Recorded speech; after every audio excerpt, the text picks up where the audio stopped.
अस्सलाम वालेकुम। उम्मीद आप सब खैरियत से होंगे। जैसे कि आप जानते हैं कि हमने 9th क्लास से ग्रेड 9 की एक सीरीज़ स्टार्ट की हुई है इंग्लिश की और हमारा यूनिट 9 चल रहा है जिसका टाइटल है ऑल इज़ नॉट लॉस्ट।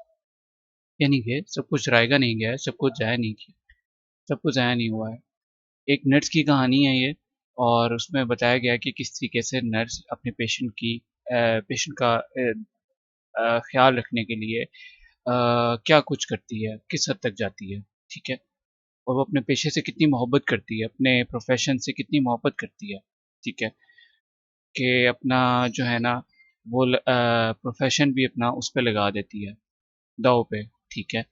उसकी परवाह नहीं करती वो।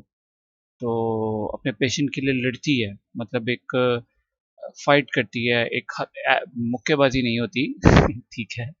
लेकिन जहाँ तक उसको बचाने के लिए, उसकी मदद करने के लिए, उसकी केयरिंग के लिए जहाँ तक हो सकता है अपनी पूरी कोशिश करती है। तो हमारा लास्ट पैराग्राफ है आज का 10th पैराग्राफ आज हम पढ़ेंगे, लेकिन इससे पहले मैं आपको बता दूँ कि हमने टाइम स्टैम्प सेट कर दिए हैं वीडियो के डिस्क्रिप्शन में, वीडियो के कमेंट सेक्शन में, वीडियो के बॉटम में शो हो रहे होंगे, तो आप जस्ट से क्लिक करके वहाँ जा सकते हैं। एज़ यूजुअल मैं आपको बताऊँ कि ये जो मीनिंग्स और सिनोनिम्स हैं, इसको हमने याद करना है, तो इसका स्क्रीनशॉट आप ले सकते हैं या फिर यहीं पे आप जो है ना इसको याद कर लें, ठीक है। एडीजे का मतलब होता है एडजेक्टिव, एन का मतलब होता है नाउन, ठीक है। ये वर्ड्स दिए हुए हैं, इन वर्ड्स के अंग्रेजी में मुतादिफ अल्फाज दिए हुए हैं, इन वर्ड्स के उर्दू में मतलब दिए हुए हैं, ठीक है। स्टार्ट करते हैं। कंसिडरेबल, मार्क्ड, नोटिसेबल, काबिल जिक्र। बॉन्ड, यूनियन, लिंक, बंधन, रिश्ता। फ्रेंडशिप, रिलेशनशिप, अटैचमेंट, दोस्ती। हम्बल्ड, मॉडेस्ट, मीक, खाकसर, आजिज। सेंस, फीलिंग, इम्प्रेशन, एहसास। स्ट्रेंथ, माइट, पावर, कुव्वत, ताकत। विल, डिटर्मिनेशन, रेजोल्यूशन, इरादा, आज़म। वे, मेथड, मीन्स, रास्ता, तरीका। ग्रेटिट्यूड, एप्रिसिएशन, थैंकफुलनेस, शुक्रिया, एहसानमंदी। अच्छा, अजान हो जाए उसके बाद बात करते हैं। अच्छा जी, अब हम ट्रांसलेशन करते हैं। She and her family had entered into a considerable bond of friendship with me. वो और इसका खानदान मेरे साथ गहरी दोस्ती के बंधन में बंध गए। कंसिडरेबल का मतलब हम नीचे क्या पढ़ के आए हैं, काबिल जिक्र।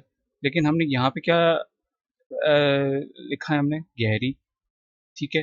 तो कॉन्टेक्स्ट के हिसाब से हमने गहरी यहाँ पे ज़्यादा बेहतर हमें जो सिनोनिम लगा वो हमने लगा दिया।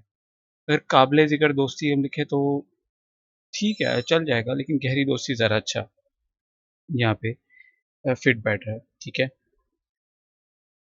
अच्छा जी, उसके बाद I was humbled bye their sense of gratitude towards me. अपने लिए इनके एहसानमंदी के जज्बात देखकर मैं आजिज़ हो गई थी। हम्बल्ड मतलब आजिज़। I felt a sense of renewed strength in me. मुझे नई बातनी कुव्वत महसूस होने लगी। Where there is a will there is a way. जहाँ चाह वहाँ राह, ठीक है। I was proud to be a nurse. मुझे नर्स होने पर फ़ख्र था, ठीक है जी। और ये हमारा क्वेश्चन 1 रह गया था, तो वो मैं इसमें इंक्लूड कर रहा हूँ, ठीक है। What is an ICU hospital? अस्पताल में आईसीयू क्या है?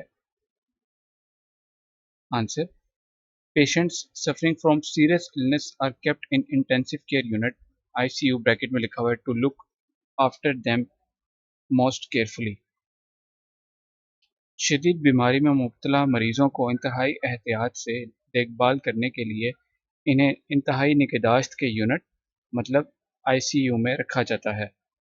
इंतहाई निगहदाश्त की यूनिट इंटेंसिव केयर यूनिट यानी कि इंतहाई निगहदाश्त का यूनिट, ठीक है जी। ये था हमारा क्वेश्चन 1, ये भी हमारा कवर हो गया। मीनिंग्स और सिनोनिम्स भी हो गए, ठीक है। और अब हम चलते हैं अपने होमवर्क की तरफ। कल का होमवर्क आपने किया तो भी बताएं, नहीं किया तो भी बताएं हमें। आज का आपका होमवर्क है कि आपने मीनिंग्स याद करने हैं, उसके बाद उसके सिनोनिम्स आपने याद करने हैं, फिर आपने ज़बानी ट्रांसलेशन करनी है, फिर उसके बाद आपने उसकी ट्रांसलेशन एक दफ़ा लिखनी है, उसको चेक करना, उसकी मिस्टेक्स निकालनी है, फिर आपने फाइनल एक दफ़ा और आपने उसकी ट्रांसलेशन लिखनी है, तो फिर इंशाल्लाह आपको भूलेगा नहीं, ठीक है। और अपना जो है ना बहुत ज़्यादा ख्याल रखें। आपका बहुत शुक्रिया। अल्लाह हाफिज़।